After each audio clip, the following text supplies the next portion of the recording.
आणि मला या ठिकाणी मुद्दाहून उल्लेख करायचा आहे, माननीय चंद्रशेखर बावनकुळेजींचा, की बावनकुळेजी महाराष्ट्र भारतीय जनता पक्षाचे अध्यक्ष म्हणून जेव्हा तुम्ही सूत्र हातात घेतलीत त्यावेळेचं वातावरण विधानसभा निवडणुकाही झाल्या नव्हत्या, लोकसभाही झाल्या नव्हत्या, त्याआधी नगरपालिका महानगरपालिका होतील अशी शक्यता नव्हती. कदाचित त्यावेळेला भाजपचं महायुतीचं सरकारही नव्हतं. पण बावनकुळेजींनी त्यांच्या कार्यकर्तृत्वाने सिद्ध केलं, मातीतला रांगडा पैलवान खाली पडून वरच्याचा सुद्धा हल्ला परतवू शकतो. ते नाम म्हणजे चंद्रशेखर बावनकुळेजी आहे.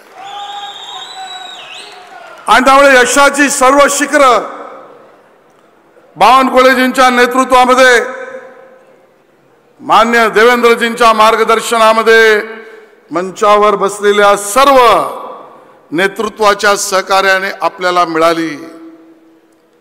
आता रवींद्र चव्हाणजी अध्यक्ष झाले आहेत. मग मी विचार करत होतो देवेंद्रजी की चंद्रशेखरापासून रवींद्रापर्यंतचा बदल म्हणजे काय. आणि आजकाल तुम्ही मला आयटीचं काम दिलंय,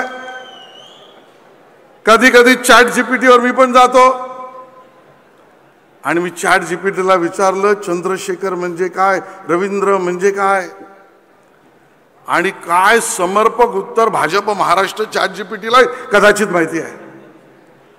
चंद्रशेखर म्हणजे ज्याचा मुकुट चंद्र का शीतल आहे, ज्याच्या मुकुटावर चंद्र आहे तो चंद्रशेखर आहे. आणि रवींद्र जो सूर्याचा पूजक आहे, ज्याचा पाव सूर्यच आहे. आणि म्हणून चंद्राच्या शीतल फटक्याने आमच्या विरोधी पक्षाला विधानसभेत गार केला.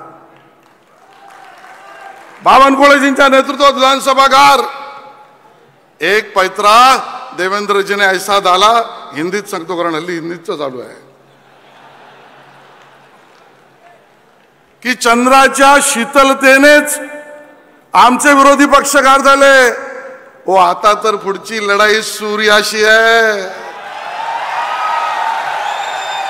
आणि मी सांगतो तुम्हाला, हा सूर्य रोज तळपणार आहे, सर्व महाराष्ट्रभर स्वतःची सोनेरी किरण पसरवणार आहे. आणि विरोधी पक्षाच्या, मी ज्याचं वर्णन आज करतोच, खोटं बोलायचं तर किती रोज. आणि म्हणून उबाटा सेना नंबर 1 काँग्रेस राष्ट्रवादी आहेच, आणि मध्ये मध्ये शिवतीर्थ पण आहेच. आणि म्हणून या सगळ्यांनी जी खेती पिकवली आहे त्या विरोधी पक्षाची खेती म्हणजे अफू आणि अफवांची शेती आहे. त्या अफू आणि अफवांच्या शेतीला आमचा रवींद्र रूपी सूर्य भस्मसात केल्याशिवाय राहणार नाही. हे आज त्या ठिकाणी मला स्पष्ट करायचं आहे. मित्रांनो, अफवा